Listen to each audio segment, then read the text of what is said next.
Rain had soaked through Linda Fraser's sleeves before the coach reached Bath, and by the time the wheels ground into the coaching yard, her fingers no longer felt like fingers at all, only hard joints that refused to close around the leather strap of her valise.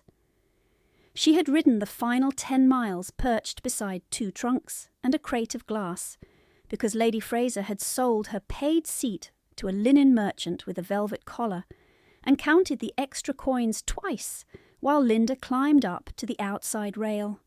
Rain struck her face in slanting needles. Mud leapt from the wheels and dried in dark scales across her skirt. When the coach stopped, she had to uncurl herself from the luggage like a servant dismissed after unloading.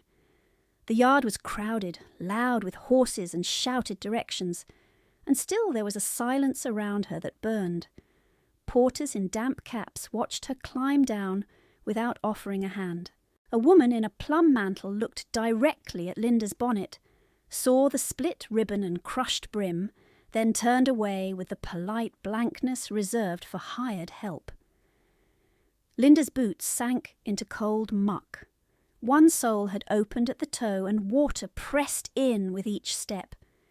She bent for her valise. Her shoulder protested at once. No one moved to assist.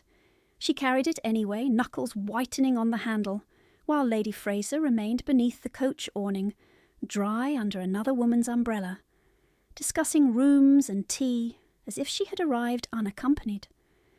"Do not trail mud through the vestibule," Lady Fraser said when Linda reached her side. Her voice carried through the rain with surgical neatness. "And stand straight. You look provincial." Linda stood straighter. The motion made her back seize where the wooden rail had bruised it.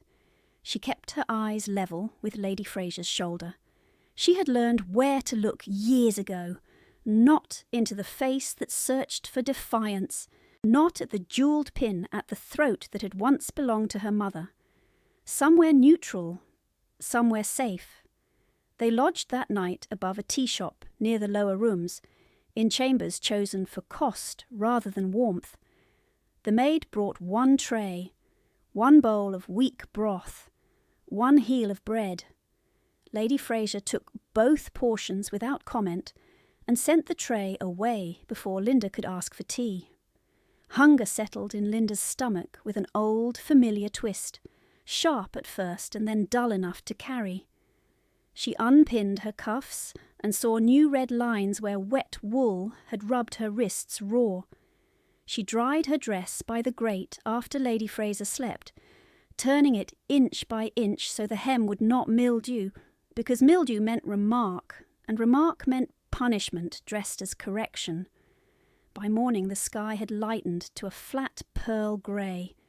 Bath looked carved and orderly above her private misery, crescents of stone houses clean as if rain had polished them for display.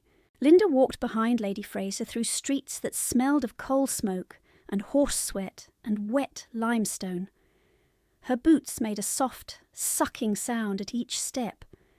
At a pawnbroker on Milsom Street, Lady Fraser sold the silver chatelaine Linda's father had given her at 16, the one engraved with a tiny anchor and the initials E.F. for Edward Fraser.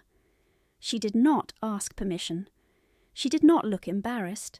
She tucked the notes into her reticule and said, "Your father's sentiment does not pay interest." The words landed where all such words landed, in the quiet place Linda kept boarded over. Her father had died with fever and debts from his final commission, leaving 1 sealed letter and 1 modest trust intended for his daughter's maintenance. She had seen the letter once in the solicitor's office, thick cream paper, his hand unsteady but clear. Then her mother remarried Mr. Fraser, a man who understood accounts too well, and Mercy not at all. When her mother died 2 winters later, Lady Fraser took custody of every paper in the house. The trust vanished into ledgers Linda was never permitted to examine. Each month after had been measured by subtraction. Less meat on the plate, less candle for reading, fewer stitches left untorn in her only good gown, more errands performed in public, so neighbours could watch the household burden at work. At noon, they crossed the pump room's edge where visitors paraded in dry shoes and bright silk, and Lady Fraser stopped long enough to adjust her glove before speaking in the tone she reserved for matters she called practical. "You will not return with me." Linda lifted her head. The room smelled of mineral water and perfume and wet wool drying too slowly. Music from a distant quartet drifted through marble echoes. For a moment she thought she had misheard. "You are to go to Rosemere House as companion to the Dowager Duchess of Calder. You will read to her, carry notes, sit when she is lonely, stand when she is not. The arrangement begins tomorrow. Your wages will be paid monthly and remitted to me in full." Lady Fraser's mouth curved without warmth. "Naturally." "I had thought companion posts were given to gentlewomen in reduced circumstances," Linda said quietly. "You are in reduced circumstances." The answer was clean and final. Lady Fraser stepped closer and lowered her voice. Lavender water clung to her sleeves, sweet and suffocating. "Debt men have begun calling at the house. They ask clumsy questions. They have no need to see your face and imagine claims. You will be useful elsewhere. If 1 shilling of those wages fails to arrive, I shall petition to have you declared unfit to manage your own affairs and recover every debt in your father's name from your person."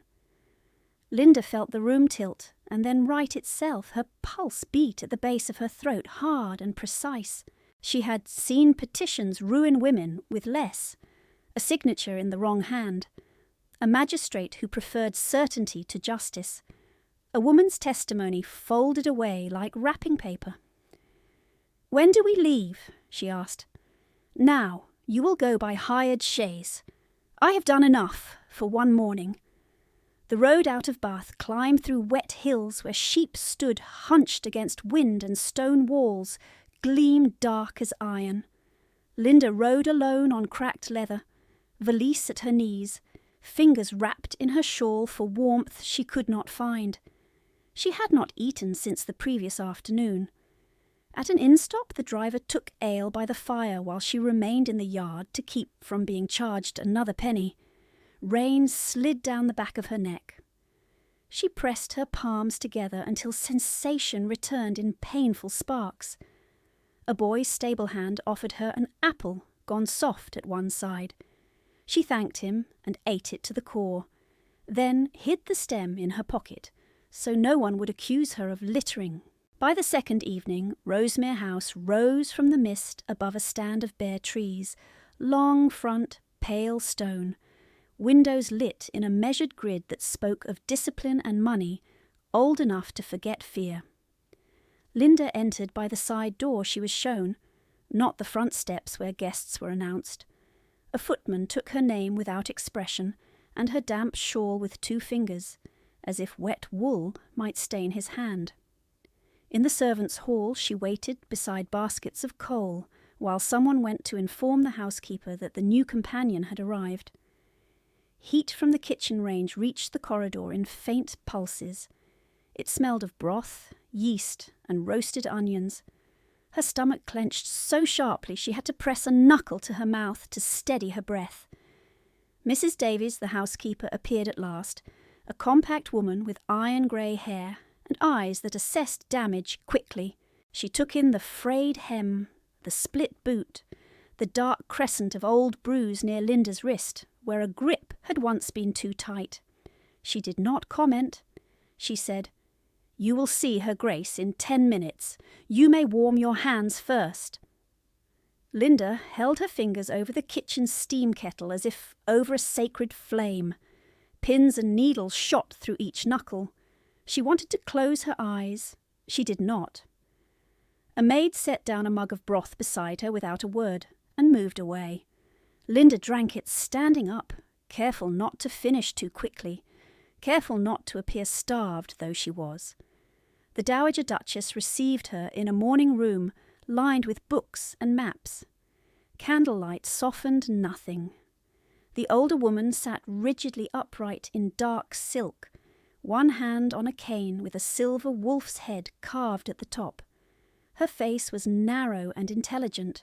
No smile, no unnecessary cruelty either. She examined Linda as one might examine a document for tampering. "You are Miss Linda Fraser," she said. "Yes, Your Grace." "You read French?" "Yes, Your Grace." "Accounts?" "Yes, Your Grace." "Do you faint?" "No, Your Grace." A brief pause. The dowager's gaze dropped to Linda's cuff, where old ink stains shadowed the fabric like bruised petals. "You keep notes." "I do." "Good. Sit. Read this letter aloud." The hand shook only once as Linda took the page. She read steadily, translating where needed, numbers clear, dates precise. The dowager did not interrupt. When the letter ended, she passed a leather ledger across the table. "You will review quarter pension disbursements tonight. Mark irregularities. Bring the volume back at 8. The words struck Linda with the force of unexpected mercy, not kindness, something rarer, usefulness offered without mockery. She bowed her head and accepted the book with both hands. Her room was at the end of the upper east corridor, small and clean, with a narrow bed, washstand, and a desk placed under the window, as if the house had anticipated she would need somewhere to think. Rain ticked against the panes. Her dress still smelled of coaching yard mud and cold horse. She set the ledger down, then sank into the chair only long enough to remove her boots and pour water from the ewer over her swollen feet. The skin at her heels had cracked open in thin lines. She bound them with strips torn from an old chemise, stood again, and carried a coal scuttle up 2 flights when a maid failed to appear, because heat did not arrive by wishing and labour waited for no one's bruises. When she finally returned to the desk, the house had gone quiet except for distant doors and the low hum of wind at the chimney. She opened the ledger under the lamp, dipped a pen, and began to work while her stomach ached and her hands trembled, and no one saw. She wrote the first figures twice, not because she mistrusted her arithmetic, but because her hands were still unsteady from cold and hunger, and the old discipline of caution had entered her bones years ago. The pension ledger smelled of dust, lamp oil, and iron gall ink. A working smell, not a decorative one, and she bent over it as if heat might rise from the columns if she earned it, line by line. Names marched down the page in a clerk's deliberate hand. Widows of stewards, old grooms retired to village cottages, a former laundress with a twisted hip, a chapel verger whose eyesight had gone clouded. Against each name sat an amount modest and regular, except where it did not sit regular at all. Twice in one quarter a payment was entered, then crossed out and re-entered in a different hand. 3 stipends had been reduced by the same small sum, too small for outrage, large enough to starve a person slowly. At the bottom of one page, a flourish she recognised from another life, cut across a total like a knife. The long, self-satisfied tail on the final R, the impatient pressure on the downstroke. Lady Fraser had signed that way on invitations she never intended to honour, and bills she never intended to pay. And Linda felt her throat tighten until breathing became a deliberate act. She forced herself back to the numbers. Error first, memory after. That had been her private rule since she was 14, and discovered that tears blurred ink, but never altered the account. She marked each irregularity with a clean dot of red, then copied the line and date onto a loose sheet for review, her script small and exact. Wind pushed at the window panes in long, low breaths. Somewhere below, a servant banked coals, and the iron grate answered with a dull clink like a restrained bell. Her stomach cramped, then quieted again. She ignored it. She had ignored far sharper things. She had learned to keep still while Lady Fraser corrected her posture in front of callers, 2 fingers on her shoulder, and a smile that made the correction into theatre. She had learned to swallow soup slowly when there was very little soup, and someone watching to see whether she looked grateful. She had learned to stand near fireplaces without extending her hands, because need displayed too openly became character evidence. In the mirror over the washstand, her face floated pale in lamplight, dark hair pinned back too tightly, eyes too large for the narrowness left by lean years. Plain, Lady Fraser always said, in company, with that soft, triumphant certainty of a verdict. Plain and serviceable. Yet men in coaching yards looked twice despite the mud, and women in assembly rooms looked once and then away, as if they had seen something inconvenient. Linda had spent years pretending she did not notice either look. Noticing changed nothing when one had no dowry, no patronage, and no room in one's own home that could be closed from the inside. The next page carried an older date, copied from previous quarter books, and with it came the old ache that never announced itself as grief until she was already bent under its weight. Edward Fraser had taught her columns at the breakfast table before he sailed his final commission, tapping each total with a blunt forefinger and saying that precision was a courtesy one owed the truth. He had smelled of soap, rain and tar rope even in a London dining room, and he laughed rarely but fully, as if laughter should be used honestly or not at all. The sealed letter he left had been his final courtesy to her, not grand, not theatrical, only practical, a trust sufficient for books, clothing, and the quiet dignity of choice. She had seen the seal unbroken once, crimson wax stamped with the anchor that matched her souled chatelaine, and she had believed that paper would hold when people did not. Her mother's second marriage taught her otherwise. Mr. Fraser entered their life with polished boots and fluent concern, speaking of economies and guardianship and prudent consolidation, until every object in the house acquired a price and every hour acquired surveillance. After her mother's funeral, rooms were rearranged within a week. Portraits came down, keys changed hands. By Michaelmas, Lady Fraser had taken charge of the household accounts with velvet certainty, and no legal challenge from a girl barely old enough to sign her own correspondence. The trust became a rumour, then an impropriety to mention, then a fiction Linda was accused of inventing whenever she asked to see the books. The 2 Fraser girls inherited her mother's shawls, then her mother's pearls, then her mother's winter cloak, each transfer performed in full view, as though pedagogy required witnesses.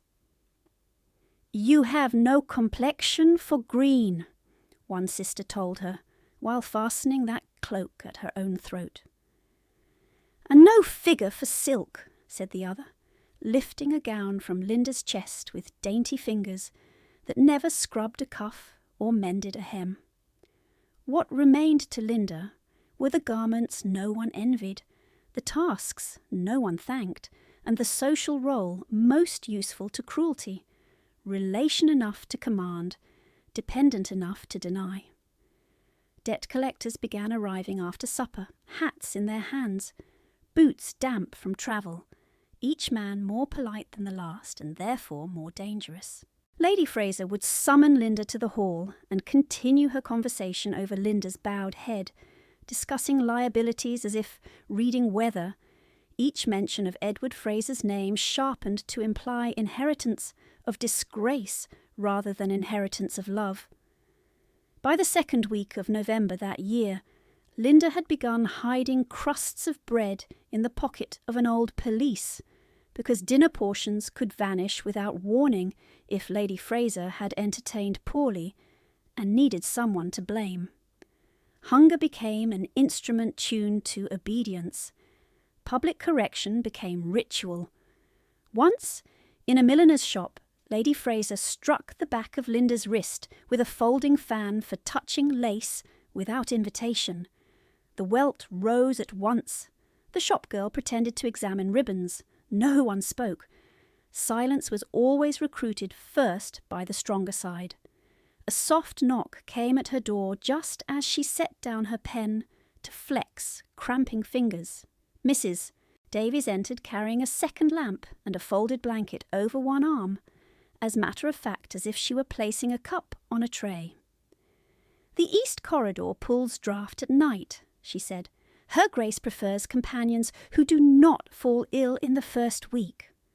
Linda rose too quickly, and the room swayed once. She steadied herself against the desk edge, embarrassed by the movement, though no rebuke followed. Mrs. Davies's gaze lingered on the open ledger, then on the loose sheet where Linda had listed discrepancies. "You mark in red," the housekeeper observed. "So did the former steward." Linda waited for criticism. None came. "There is beef tea in the warmer downstairs. I shall send some up, if you will take it." Pride urged refusal from old reflex. Prudence overruled it. "Thank you," Linda said, and heard how hoarse her voice had gone. Mrs. Davies gave a brief nod and set the second lamp near the window to widen the pool of light. "Her Grace asked for your notes at 8, she said. "She also asked whether you require a stronger penknife. The one in your writing case has worn to a poor edge." Linda looked down at the small knife near her blotter, its handle repaired with thread. She had not mentioned it. The dowager noticed more than she announced. "This will serve for tonight," Linda answered. Mrs. Davies moved to the door, then paused. "Miss Fraser, in this house, if someone withholds your meals, you report it to me. You do not negotiate privately." The words were plain, almost severe, and precisely because they were plain, they struck deeper than tenderness would have. Linda inclined her head. "I understand." When the door closed, she stood very still in the sudden quiet, blanket in her hands, feeling the strange uncoiling that came when a rule of survival failed to apply. She wrapped the blanket over her shoulders and returned to the ledger. Beef tea arrived 10 minutes later by a kitchen maid who set the cup beside her elbow and vanished before thanks could become conversation. The heat of it travelled through her chest like a patient fire. She drank, then worked. Entry by entry she traced the pattern. Pension sums skimmed in equal fractions over 6 months. Supply invoices rounded upward and signed off by a proxy with inconsistent initials. Charitable disbursements listed as paid in coin on days when the cashier's journal recorded no corresponding withdrawal. It was not dramatic theft. It was administrative predation, the sort that depended upon fatigue and deference. She knew the method intimately. Lady Fraser had used the same method with household servants, docking wages by pennies for imagined breakage, and then calling herself merciful for allowing them to stay. Linda's pen moved faster as recognition hardened into certainty. If these books had been managed this way for years, old men and widows had paid the price in coal not bought, medicine not purchased, broth stretched too thin to nourish. She pressed her lips together until the impulse to curse passed, then copied each suspicious line onto a clean memorandum, adding page references and totals so no clerk could dismiss her list as feminine agitation. By 2 a.m, the muscles at the base of her neck burned from bending. By 4, rain had thinned to an intermittent tapping, and the lamp needed trimming. She trimmed it with the worn penknife, wiped the blade, and kept going. At 8:15, she sanded the final page, shook off the excess, and stacked the documents in exact order: original ledger, her memorandum, and a brief covering note requesting verification from the estate's solicitor and cashier both. She hesitated over the note, then added one line in smaller hand: In matters touching pension relief, delay is itself a harm. She did not sign with flourish. She wrote simply, Linda Fraser, companion. The title sat on the page with unfamiliar weight.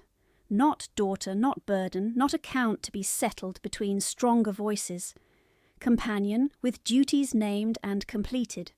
She washed at the basin, changed cuffs, repinned her hair, and slipped her father's old pencil into her pocket by habit before lifting the ledger.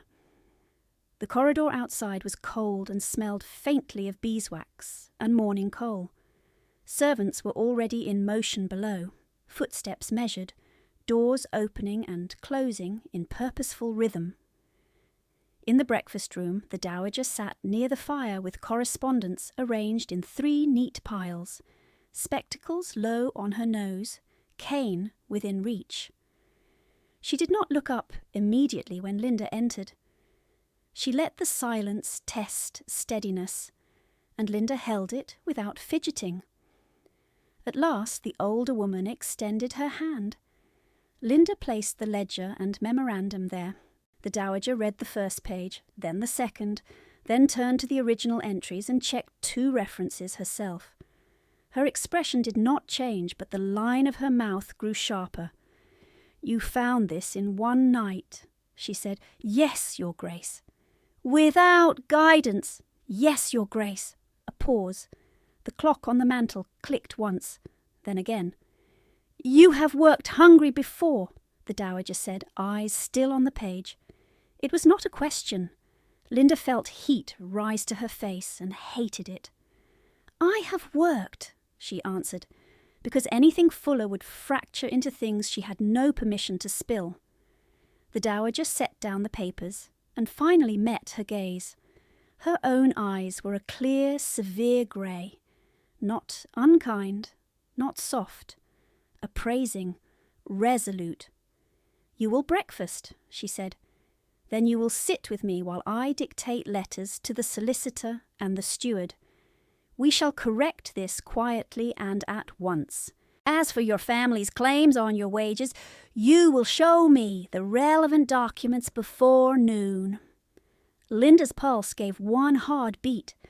"I was instructed to remit all earnings directly to Lady Fraser." "You were instructed by a woman with no authority under my roof." The dowager folded Linda's memorandum and slid it beneath a paperweight shaped like a wolf's head, as if fixing it in law by gesture alone. "In this house, Miss Fraser, we do not starve our own people and call it discipline." The words entered her like warmth after long weather, painful in the first moment because conviction returned all at once. Linda bowed her head, not trusting her voice.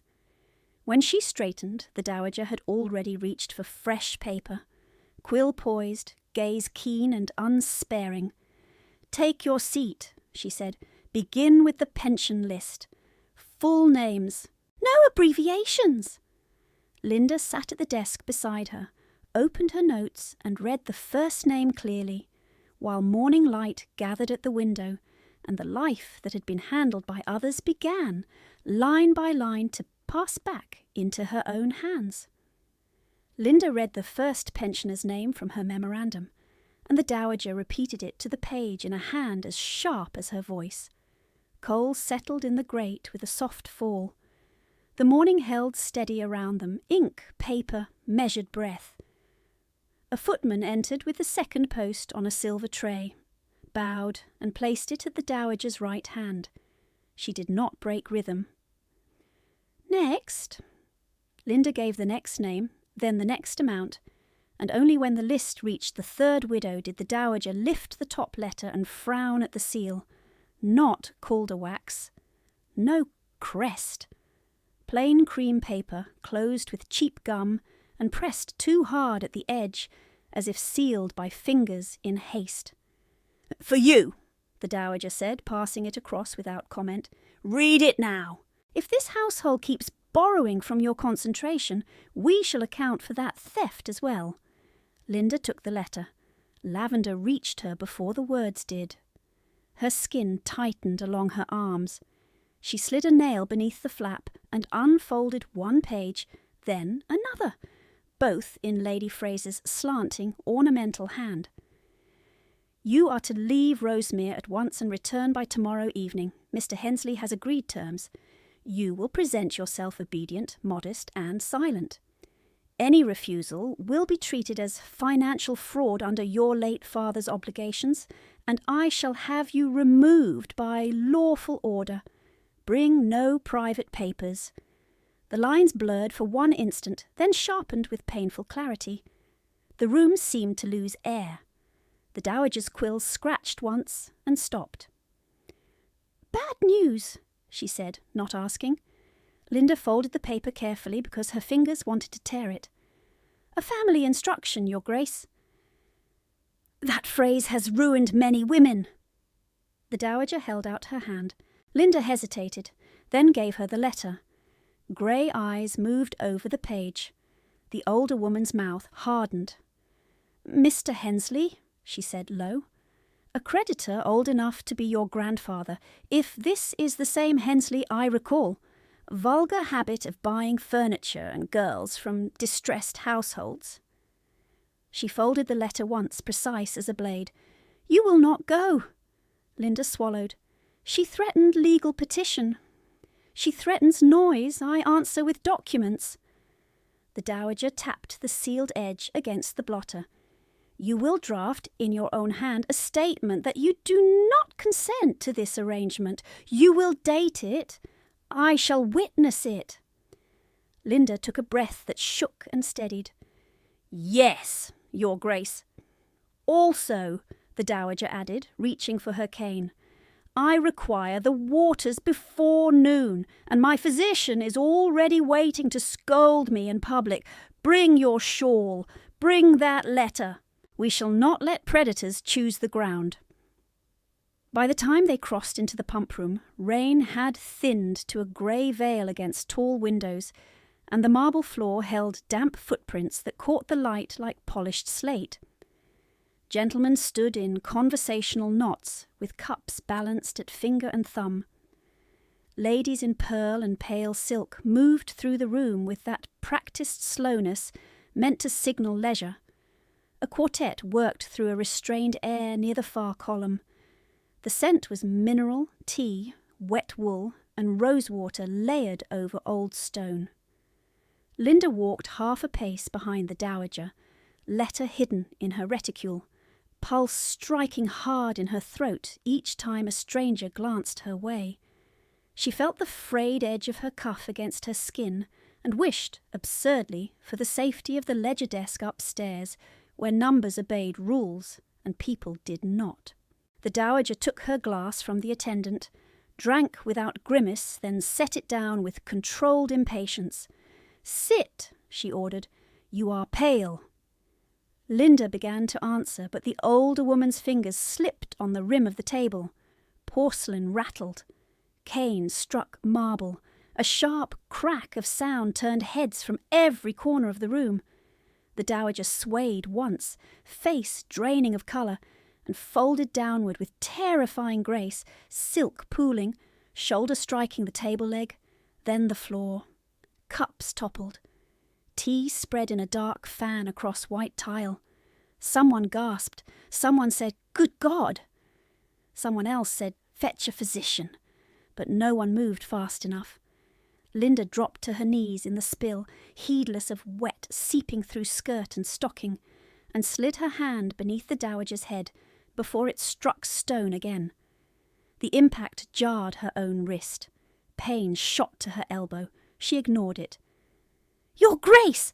Can you hear me?" No answer. Eyelids fluttered. Breath shallow, too shallow.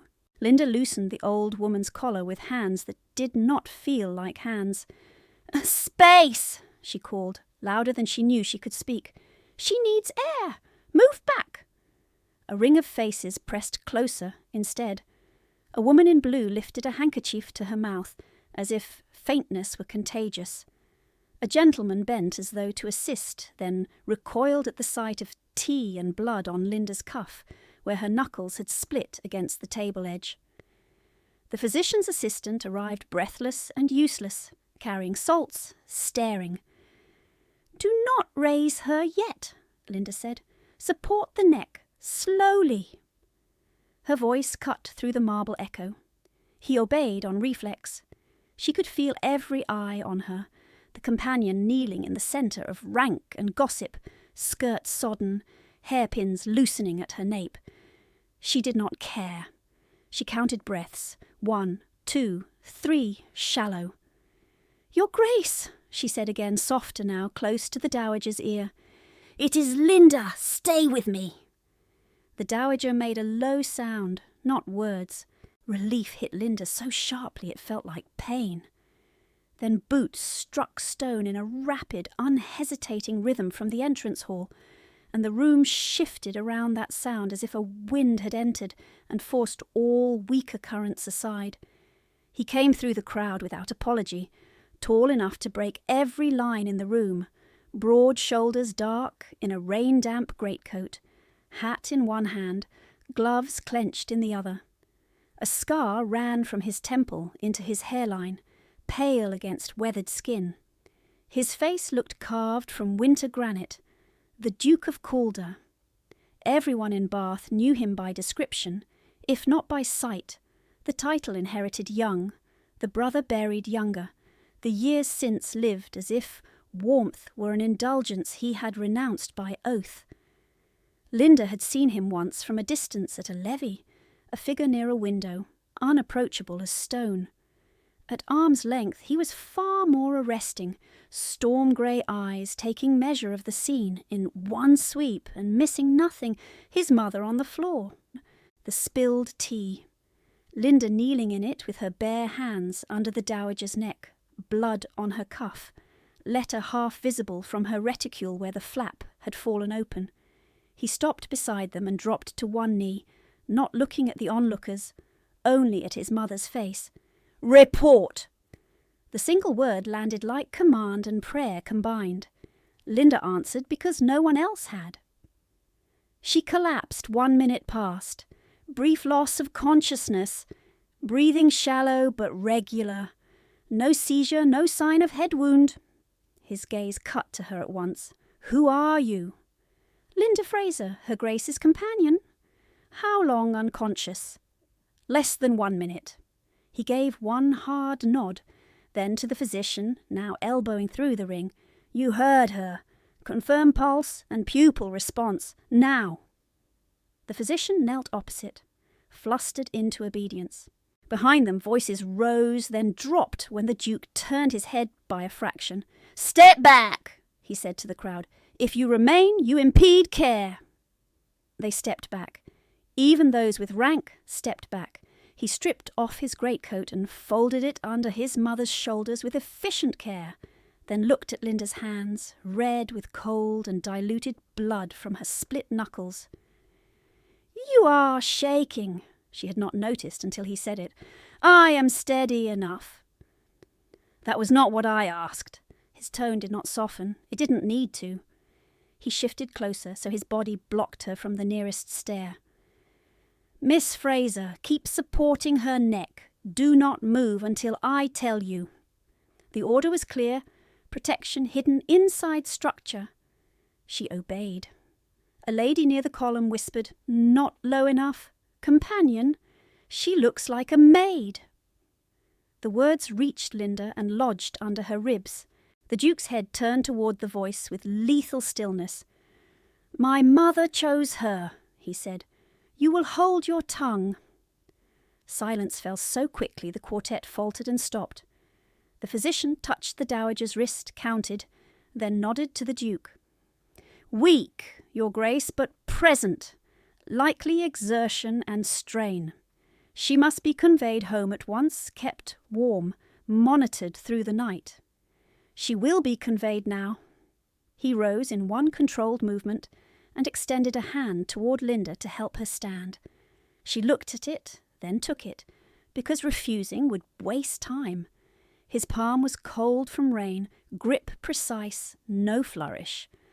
When she gained her feet, the world tilted from standing too quickly. He caught her elbow before she swayed. His eyes dropped to the bruise near her wrist where the cuff had slipped back in the commotion, old yellow at the edges, darker at the centre. His jaw tightened once, scar pulling faintly at his temple. "Who did that?" The question was quiet and far more dangerous than if he had shouted. Linda pulled her cuff down by reflex. "It is old. It is an answer avoided." "Your Grace," she said, because the room was listening, and she would not be undressed by rumour while his mother lay half-conscious between them. Something changed in his expression, not surrender, recognition of boundary. He nodded once and turned to the footman who had finally forced a path through the crowd. "You too! Lift carefully on my count, head and shoulders supported. You will carry her to my carriage, not a hired chaise. Mr. Bell, clear the front steps." Commands moved outward in clean lines. Men ran. Doors opened. The room that had frozen into spectacle became purposeful. The dowager stirred as they raised her, eyes half open. "Adrian," she murmured, voice thin but distinct, "do not make a scene." For the first time a flicker crossed his face, almost a smile gone before it formed. "Too late, Mother." He walked beside the improvised stretcher, one hand near her shoulder without touching. At the threshold he looked back at Linda, still wet to the knees, hair coming loose, letter clutched too tightly in one hand. "You are coming," he said. "Not invitation, not request. Bring every paper she gave you today." Linda heard the implications at once. He had seen the letter. He had chosen not to expose it in public. He was already building a perimeter she had not asked for, and could not yet trust. "Yes, Your Grace." "And Miss Fraser?" She met his gaze, storm colour, unblinking. "No one dismisses you from my mother's service except my mother or me. If any person attempts it, you report to me directly. Is that understood?" The command entered her like a new law she did not know how to live inside. "It is understood."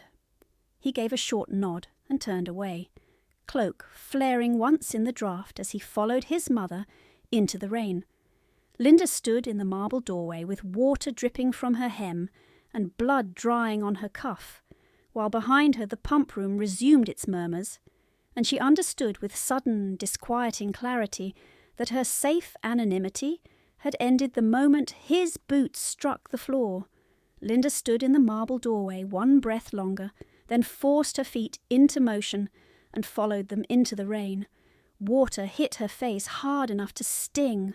The front steps were slick. Footmen moved with the strained precision of men who knew one wrong shift would be remembered for years.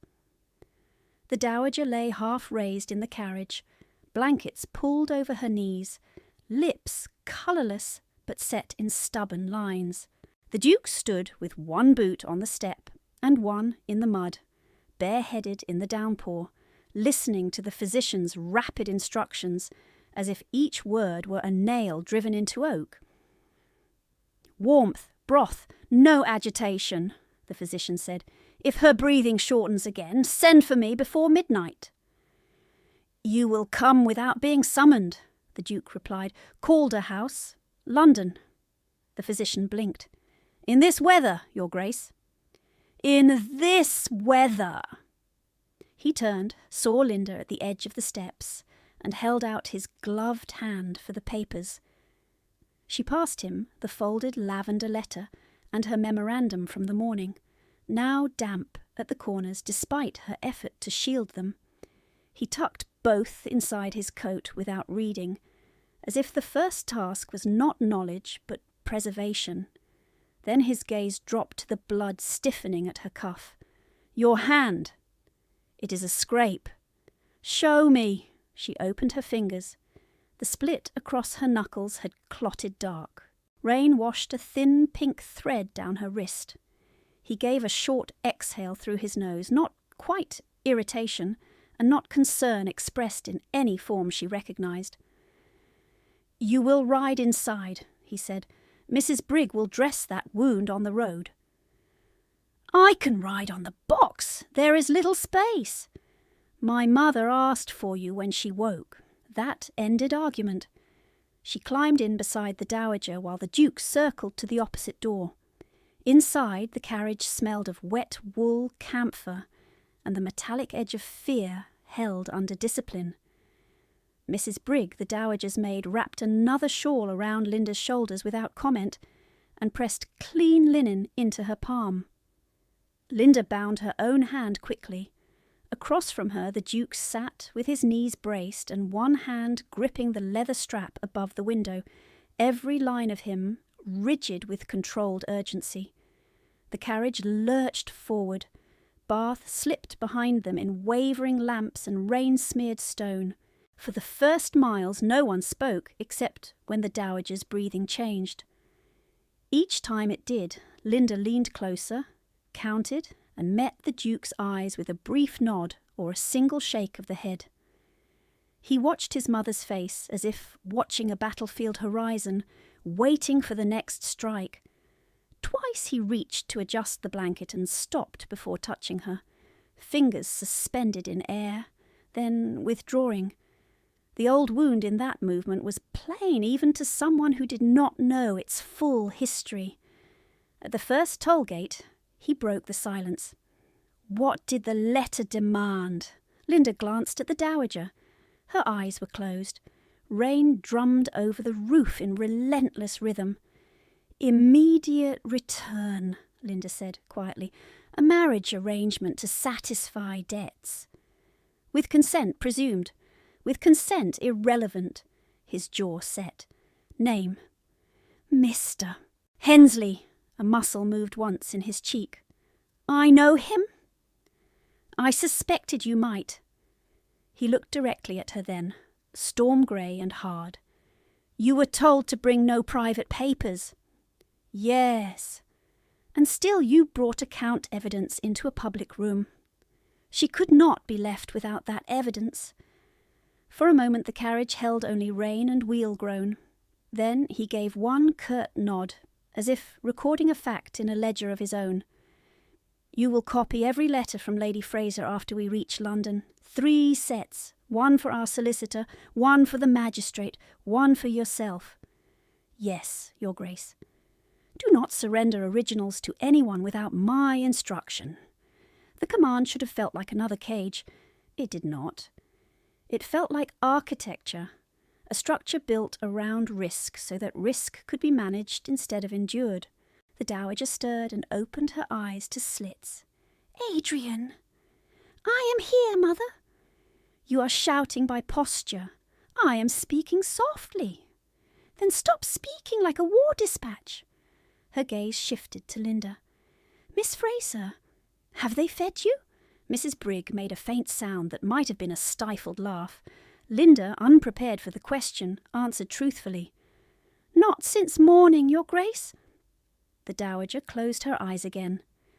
"There, you see, we are still a nation of barbarians."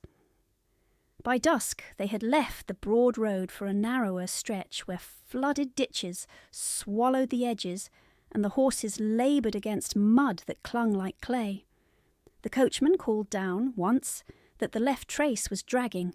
The Duke opened the door before the carriage fully stopped and jumped to the ground, boots vanishing to the ankle. Linda saw him through the blurred glass, coat dark with rain, hands quick and decisive on leather and buckle. Men ran where he pointed. No wasted motion, no raised voice, only command shaped to necessity. They moved again. The pace slowed.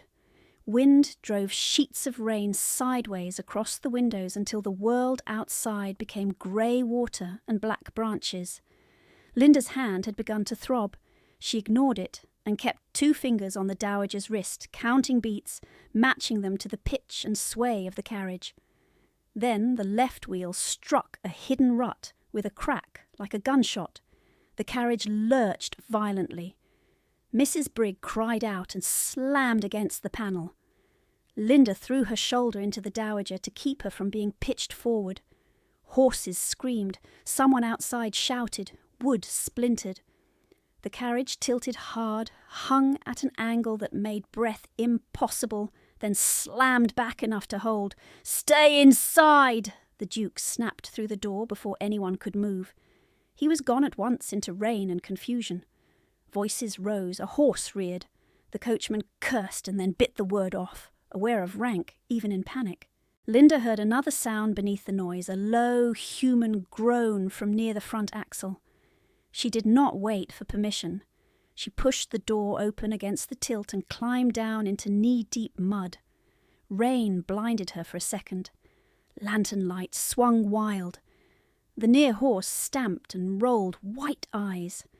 Under the beam lay the groom's son, Alec, the near-grown youth who had run messages between stables all afternoon, now twisted against the broken wheel with his right arm at an unnatural angle and his face gone paper-pale beneath wet hair.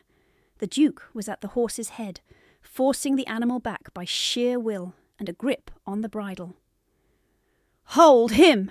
he barked to a footman. "Do not let go!" Alec made another strangled sound and tried to sit. Linda dropped to her knees beside him, mud soaking through at once. "Do not move," she said. "Look at me!" His eyes found hers, wide with shock. "I cannot feel my hand." "You will. Breathe first. Then we mend." She slid her fingers along his forearm with careful pressure, finding the break by heat and swelling. Closed fracture, likely clean if kept still. Pain sharpened his breath into panting. He was trembling violently. "Mrs. Brigg," Linda called without looking up. "My small satchel top pocket, the linen roll." The maid was already climbing down. She passed the satchel, hands shaking but obedient. Linda tore open the pocket with stiff fingers. No splint, no surgeon's kit, only linen, thread, and the short penknife she kept for ledger seals. She looked to the shattered carriage interior. The lining along the broken panel had split free in long strips of stiffened canvas. She cut 2 lengths, then reached for her stays beneath her gown, found the side seam, and tugged until one narrow bale slid loose with a painful scrape against bruised ribs. Not elegant, not modest, necessary. "Your Grace," she said, eyes still on the arm, "I need light and stillness." A lantern appeared at once above her shoulder. His hand held it steady despite the rain running from his sleeve. Another command flew over her head to the men struggling with the horses. "Quiet! Let her work!" She set the arm with one firm practiced pull, while Alec cried out once, raw and involuntary. Then she wrapped linen, placed the makeshift splints along either side and bound them with torn lining pulled tight enough to immobilize but not cut circulation. She checked his fingers. Slow pink return. Good. "What is your name?" she asked, though she knew. "Alec," he gasped. "Alec, can you move these 2 fingers?" He did, barely. "Good." Again. When he obeyed a second time, she exhaled. Rain ran from her hair into her eyes. Her own teeth had begun to chatter from cold, so she pressed her tongue hard against the roof of her mouth to steady her voice. "You have done well," she told him. "You are not broken beyond mending." He swallowed and clenched his jaw against another wave of pain. "I dropped the lead rope. I am sorry, miss." "Do not apologize for falling in a storm." His breath hitched. His face had gone tight with the effort not to panic. Shock could take him faster than the arm if left unchecked. She knew that from shipboard stories her father told in winter evenings. Men saved from waves only to fade from cold and fright, while others argued over blame. So she did the one thing that had calmed frightened sailors and feverish servants and one lonely child in a parlour where she had no right to sing. She began the old Gaelic lullaby under her breath, low and even, not for sleep, but for rhythm. A a song of oars and shore lights and home found through fog. Her father had taught it when storms shook window glass in Portsmouth lodging rooms. She had not sung it aloud in years. Alec's breathing matched the cadence by the second verse. In through the count, out through the count. Pain remained. Panic loosened. She kept singing while tying the final knot with numb fingers. Only when she reached for a second rap did she realize the lantern had not moved once. The hand holding it had not shifted. She looked up. The Duke stood over her in the rain, coat plastered to his shoulders, eyes fixed not on the broken wheel or the frightened horses, but on her hands and face, as if memorizing each movement. Water tracked down the scar at his temple and disappeared into his collar. He had been there through all of it, silent, still, witnessing. She stopped singing at once, heat rising to her face despite the cold. "You learned that where?" he said. "At seaports. My father taught me. Naval. Yes." He looked at the splint, touched Alec's fingertips once to test warmth, then withdrew. "Will he keep the arm? With a surgeon tomorrow and no further jolting tonight, yes." "No further jolting," he repeated, already deciding. He straightened and turned to the coachman. "We do not force the main carriage another yard. Cut the team free. Bell, send 2 riders to the posting inn at Hatherley Cross. I want a travelling chaise and a spring cart within the hour. Alec rides with padded support and Mrs. Brigg beside him." Alec made a weak protest. "I can ride the box, Your Grace." "You can obey," the Duke said. "Nothing else." Then, unexpectedly, his attention snapped back to Linda. "Your hands are blue." "I am well enough." "Liar." The word was quiet, not cruel, a direct naming, the sort that left no room for polite denial. He stripped off his gloves and held them out. She stared at them, absurdly aware that they were warm from his skin. "Take them," he said. She took them. The men moved quickly under his orders. Harness clinked. Hooves shifted. 1 lantern became 3. Rain eased from a pounding sheet to a steady fall, still cold, less violent. Linda and Mrs. Brigg half carried Alec to a dry patch beneath an elm, while the broken wheel was lashed and the baggage redistributed. Alec shook with delayed reaction.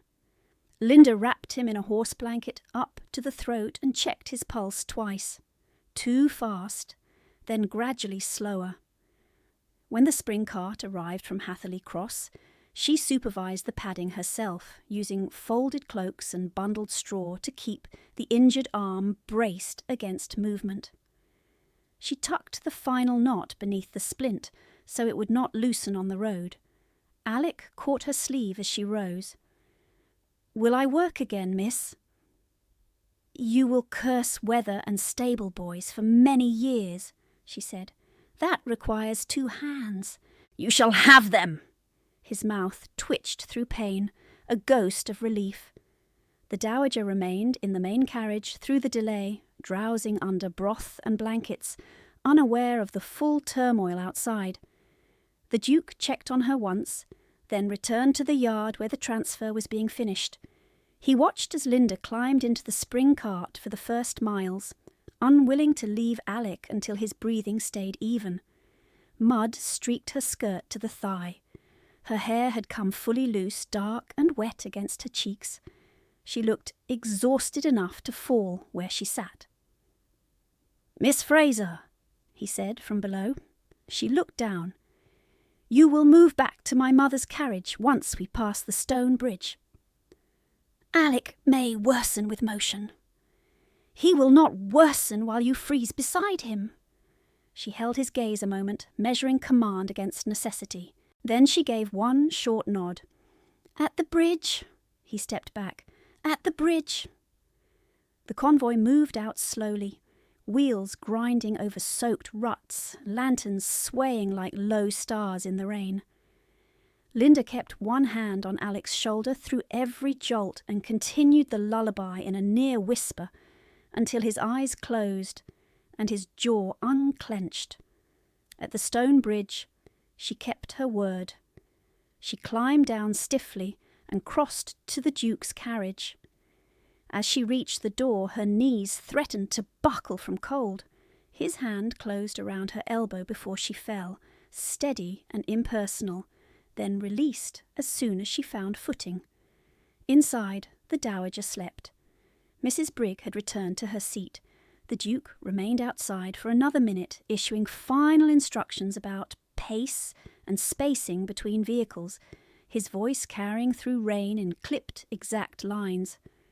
When he entered at last, he shut the door and sat opposite Linda. For several miles he said nothing. He only looked at her gloved hands resting in her lap, at the mud on her hem, at the faint tremor she could no longer fully suppress now that crisis had passed. Then, very quietly, so as not to wake his mother, he spoke into the dim rattle of wheels. "Do not hide injury from me again." The words struck harder than the wheel had. Linda kept her hands folded over the borrowed gloves, because they were the only warm thing she owned in that moment, and because if she moved them, he would see the tremor she could not master. Rain drummed over the roof in a steady assault. The lantern at the carriage corner swung with each rut, brushing his face with light, then shadow, then light again. He sat opposite, broad shoulders braced, eyes fixed on her with the relentless concentration of a man reading a dispatch for fatal omissions. "Yes, Your Grace," she said. His gaze didn't lift. "That is not assent. That is evasion." She felt the words like a hand at her throat. "I did not intend deception. You intended endurance." His scar whitened as his jaw tightened. "They are not the same." The rebuke should have felt like humiliation. It did not. It felt like being seen at a distance she had spent years preventing. She turned her face toward the fogged glass, where black hedges slid past in brief shapes between rain streaks. She could hear the dowager's breathing beside her, thin but regular. Mrs. Brigg pretended sleep with professional courtesy, and missed nothing. "I am accustomed to managing small injuries privately," Linda said at last. His answer came at once. "Unlearn it!" The carriage dipped through a washout and rose. Pain flared across her split knuckles where the linen had loosened. She pressed them tighter together. He noticed. Of course he noticed. "Give me your hand." She stared at him. "Your Grace, now." The command was low, quiet enough not to wake his mother, and absolute enough to empty the space of argument. Linda extended her right hand. He leaned forward, and the carriage narrowed around the movement. His gloves were still gone. His fingers were cold from rain and steady as he untied the blood-stiff linen with care that did not resemble gentleness, and yet was gentler than anyone had been with her in years. He inspected the cut, then reached into the compartment beneath the seat, and withdrew a compact leather case she had not seen him place there. "You carry a surgeon's kit," she said, unable to keep surprise from her voice. "I carry what roads require." Inside lay lint, small scissors, a roll of clean bandage, a stoppered vial that smelled sharply of spirits. He cleaned the wound. The sting made her inhale through her teeth. He did not apologize. He did not slow. He worked with practiced economy, binding across the knuckles and around the wrist in firm, even passes. "You have done this often," she said. "Yes." No explanation followed. None was needed. War left traces in hands as surely as on faces. The dowager shifted under her blankets and opened one eye. "If you are interrogating her, Adrian, do it less like a magistrate and more like a son of mine." His hands paused for one fraction of a second, then resumed. "I am dressing a wound." "So I observed. It is almost endearing." Her gaze found Linda through dim light. Miss Fraser, if he growls, ignore tone and obey instruction. He confuses severity with efficiency. Mother. Adrian. Silence settled again, but different now, less brittle. He tied the final knot, tested circulation at her fingertips, then withdrew his hands to his knees as if returning weapons to rest. "Keep it dry," he said. She looked down at the clean white wrap against her stained cuff. "Thank you." He gave one short nod and after a pause reached inside his coat and drew out the folded lavender letter. Not to expose it, to smooth it once and place it on the empty seat between them, within her reach, as if acknowledging its weight without permitting it to command the carriage. "Read it to me," he said. "You already know its contents." "I know enough to act. I want precision." She picked up the page. Her throat tightened as the scent rose again. She read in a voice kept level by force the demand for immediate return, the arrangement with Mr. Hensley, the threat of legal petition and seizure of person under inherited debt. By the time she reached the line ordering her to bring no private papers, her own pulse had begun to hammer so hard she could hear it between words. When she finished, he held out his hand for the letter. She gave it back. He folded it along existing creases and slipped it into the inner pocket of his coat. "Mr. Hensley will not approach you," he said. "Lady Fraser will not remove you from my mother's service. Neither will test this twice." The certainty in his voice was not boast. It was verdict. "She has tested many things twice," Linda said quietly, "and thrice, when first resistance failed." He leaned back, eyes on her face now, not the bandage. "Then she has lived too long among people who yielded." The words sent a sharp, confusing heat through her chest. She looked away first. Near midnight, the bells of a village church carried thinly through rain as the carriage slowed for a posting in. Lanterns bobbed in the yard. Men ran to change horses with practised haste, boots splashing through standing water. The Duke stepped down, spoke 2 clipped sentences to Belle, and returned with a covered tin plate and a cup that steamed in his hand. "Eat!" She stared at the plate as if she had forgotten how. Bread, sliced cold fowl, a heel of cheese, not lavish, more than she had expected. "I'm not hungry," she said, and heard the old reflex the instant it left her mouth. His gaze hardened. "Liar!" Mrs. Brigg made a sound that could have been a cough and turned her head discreetly toward the window. Linda lifted her chin. "I can manage until morning." "That is not the standard in this carriage." He set the plate in her lap. "You were outside in rain for hours. You gave your stays to Splinter Boy's arm. Your hands were blue. You are shaking still. Eat." No one had ever listed her condition as evidence and called it by its proper name. Need, not weakness. Fact, not failing. Her fingers tightened on the edge of the plate. She tore bread in small pieces and forced herself to chew while the carriage jolted back onto the road. He watched until she swallowed the first mouthful, then looked away toward his mother, as if privacy could be granted by angle alone. She managed half the plate before her stomach clenched in protest. He noticed that too. "Slowly," he said, not unkindly. "Broth first next time." "There may not be a next time." "There will be," he said. "I said do not injury. Hunger is injury." The carriage rocked through deeper ruts. A branch scraped along the roof with a harsh, dragging sound, then fell away. Rain softened to a fine hiss. In the dim corner, the dowager slept on. One hand closed over the edge of her blanket like a woman gripping a rail at sea. Linda cradled the warm cup between both hands, feeling a heat seep into her palms through leather and bandage. "You speak as if command can alter every hazard." "No," his eyes stayed on the window. "Only the human ones. She didn't answer. She could not. After several minutes he spoke again, voice lower. "At the pump room.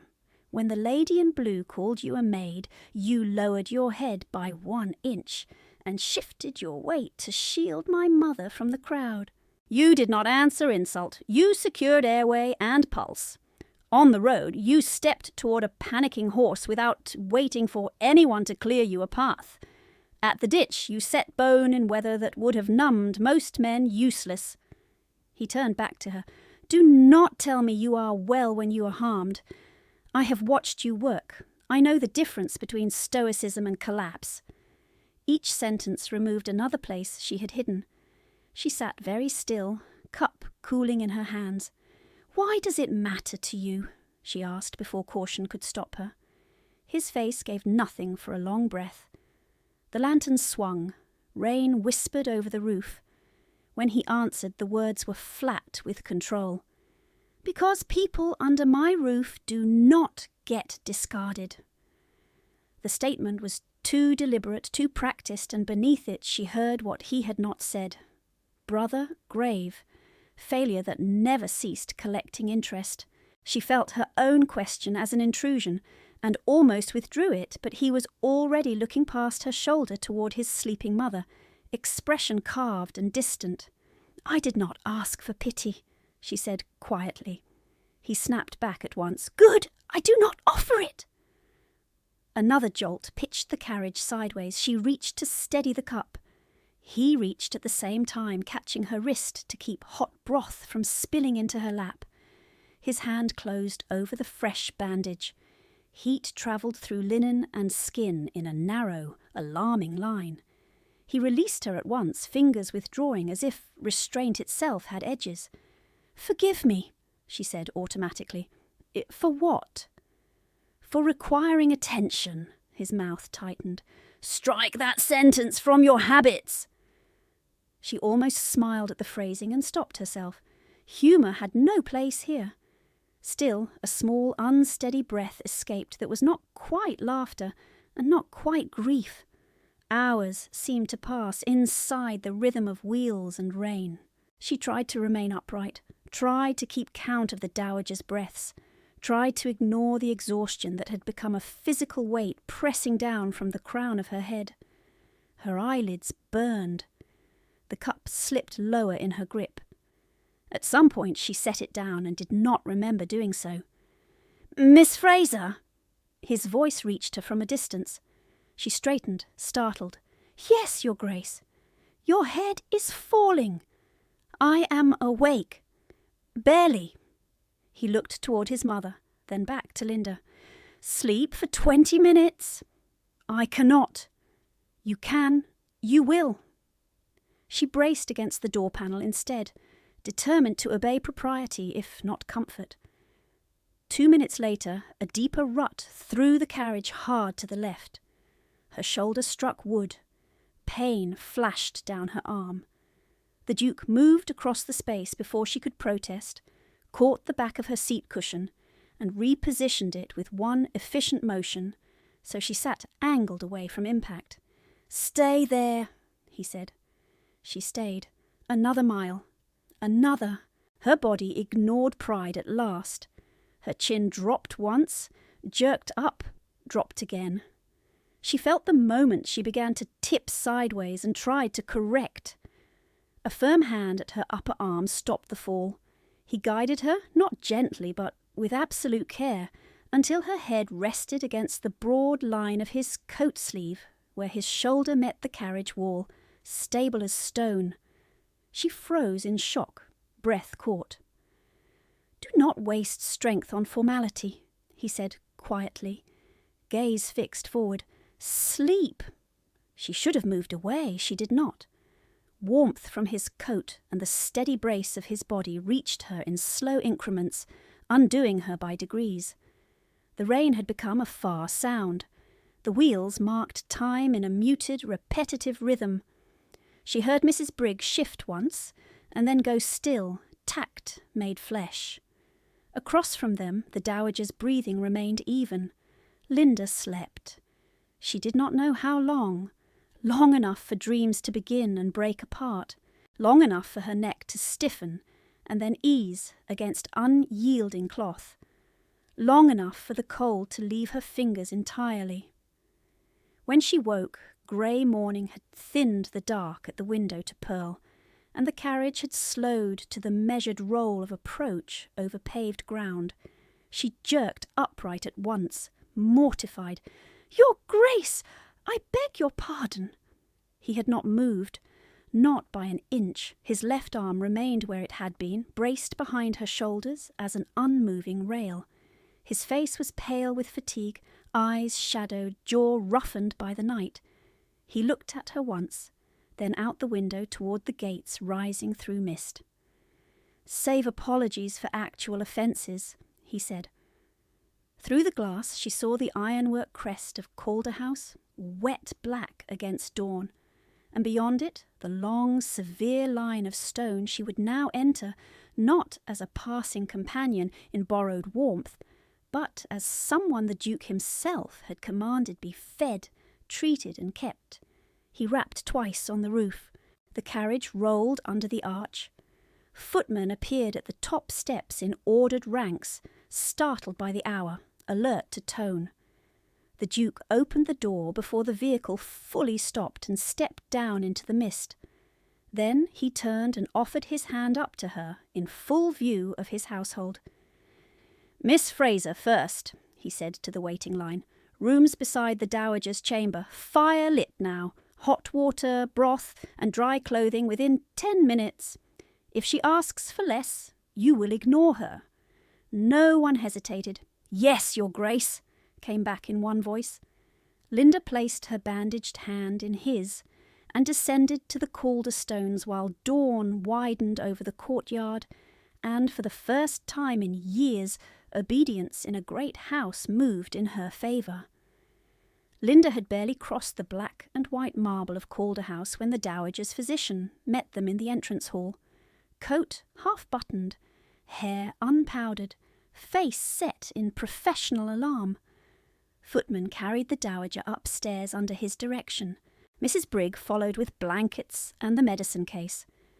The Duke turned once at the foot of the stair and looked at Linda's bandaged hand, her soaked hem, the exhaustion she could not hide. "Eat, change, then come to the blue study," he said. "Bring nothing alone. Mrs. Brigg goes with you." She opened her mouth to protest the escort, then saw he was not asking. "Yes, Your Grace." In the blue study, an hour later, with broth warming her hands and dry wool scraping her throat, Linda sat at a long table while the Duke laid out papers in exact lines. The lavender letter, her red-marked memorandum, the pension ledger, and a folded packet sealed in dark wax with an anchor pressed into it. He broke the anchor seal with a small knife and slid the contents toward her. She recognised the hand before she read the first line. Mr. Holden, her father's solicitor. The letter was dated 3 weeks earlier. It stated that after repeated petition to Lady Fraser for inspection of the Fraser Trust, he had obtained copies of household accounts bearing signatures that did not match Edward Fraser's attested hand. Enclosed were exemplars, witness attestations, and a formal request to the magistrate for inquiry into fraud and coercive control of a female beneficiary. Her throat constricted. The Dowager entered with a shawl over her shoulders and iron in her spine, pale but upright. "I sent for Holden before you arrived at Rosemere," she said, taking the head chair as if court were in session. "Your father once prevented my husband from making an expensive legal blunder. Debts of honour are not always paid promptly, but they are paid." Linda looked from the letter to the older woman. "You asked for me by name." "Yes." "Why did you not tell me?" "Because frightened people reveal too much to predators." "I required evidence before sentiment." The Dowager tapped the lavender letter. "Now we have both." The Duke remained standing. "Halden and the magistrate's clerk will attend tomorrow evening. Mother's musical remains on the calendar. Public rooms are useful when one needs witnesses." By the next evening rain had cleared to a hard frost that silvered the terrace rails. Lamps burned low and golden in the drawing-room. A quartet played near the mantel, while invited neighbours spoke in polished murmurs designed to sound effortless and miss nothing. Linda stood at the dowager's chair in a plain dove-grey gown provided by the house seamstress, her bruised wrist covered, her bandaged knuckles hidden by lace cuffs she had not chosen. At 8:30 the butler announced Lady Fraser. Lavender entered before she did. Then Silk, then the smile that never touched her eyes. 2 steps behind her came a narrow man with a leather portfolio and a magistrate's badge pinned discreetly at his lapel. Lady Fraser surveyed the room, found Linda, and let satisfaction sharpen her mouth. "There you are," she said, loud enough for the nearest circle to turn. "I have been patient with your theatrics. We may end them now." Her gaze dropped to the dowager's throat, where no emerald clasp rested. "Your Grace, I regret this scene, but my stepdaughter has stolen a family jewel entrusted to your household. Mr. Pritchard has authority to remove her pending charge." The room stillened. Bows paused mid-air. The quartet faltered to silence. Linda felt every stare and did not lower her eyes. "I have stolen nothing." Lady Fraser gave a soft laugh. "You always did prefer fiction to obedience." Mr. Pritchard stepped forward, uncertain. "Madame, if the item is identified—" "Identified and witnessed," Lady Fraser said. "The emerald clasp from my late husband's estate. Missing since this morning." The dowager did not rise. She only lifted one hand and the butler closed the doors. At that same moment a small cough sounded near the back hearth. Alec sat on a settle under blankets, cheeks flushed with fever, right arm still splintered but neatly rewrapped. A basin and cloth beside him. He had insisted on carrying a message from the stable that afternoon, and paid for it with chills by dusk. Linda had checked him twice already. She stepped away from the dowager's chair, crossed the room, and knelt by the boy, while Lady Fraser's accusation continued over her head. "Your skin is hotter than before," Linda said quietly. "Did you finish the willow bark tea?" Alec nodded, teeth clenched. "Tastes vile." "Vile things still work." She wrung the cloth in cool water and laid it over his brow, then checked the fingers beneath the splint for warmth and colour.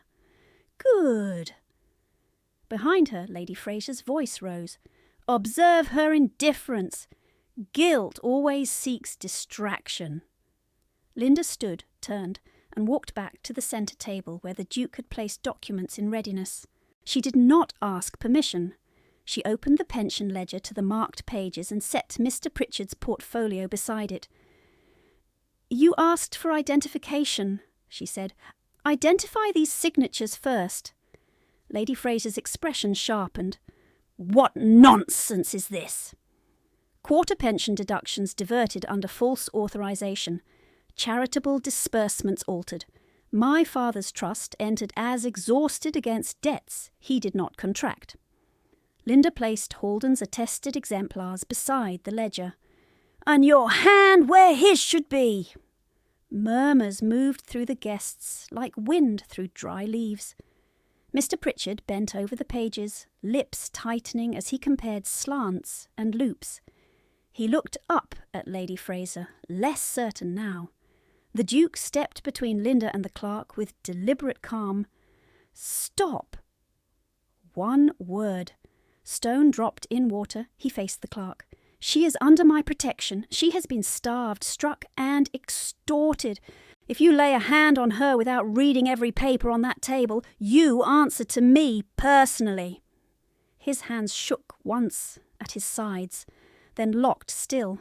Lady Fraser's colour rose high in her cheeks. "Protection may be revoked, Your Grace. You have no legal claim on her person." He turned to her, expression carved and cold. "Good. I married her this morning." Silence hit so hard it rang. The dowager lifted a folded parchment from her lap and handed it to Mr. Pritchard. Special licence, St. George's, Hanover Square. Witnessed by myself, Mrs. Brigg and Mr. Bell. Registered at noon. Mr. Pritchard read. He checked the seal. He read again, slower. Then he bowed, first to the Duke, then to Linda. Your Grace, Duchess! Lady Fraser took one step back, as if the floor had shifted. This is fraud, coercion. She is not of rank. The Dowager's cane struck the carpet once. Rank was never the question, conduct was. The doors opened. Mr. Haldon entered with a constable and 2 uniformed guards. Age had bent his shoulders, but not his precision. He carried a leather case tied with cord, set it on the table, and removed certified copies, sworn statements, and the original petition with magistrate's endorsement. Lady Fraser, he said, voice dry as parchment, you will answer for forged accounts, unlawful seizure of trust income, and attempted coercion into marriage for debt satisfaction. Mr. Pritchard read the warrant aloud. The legal words were plain and final. Lady Fraser looked at Linda then, truly looked as if seeing for the first time that silence had not been surrender. You ungrateful— the constable lifted a hand. Madame, no. She left between guards, silk whispering over carpet, lavender trailing behind her like something stale, at last turned out into winter air. No one moved to stop her.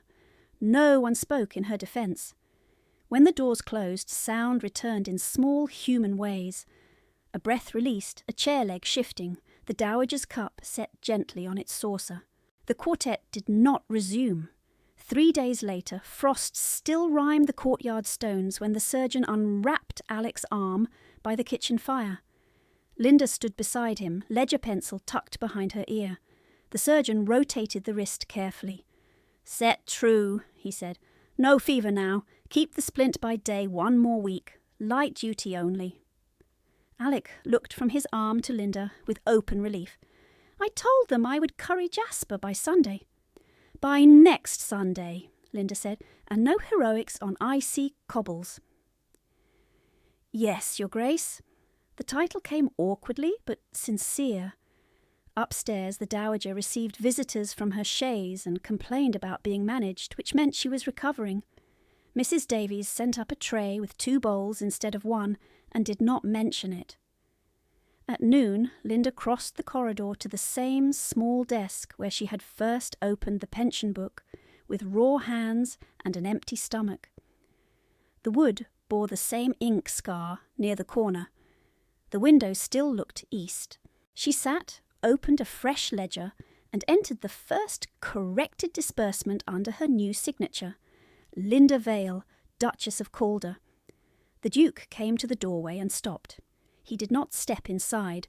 He watched her write 1 full line before speaking.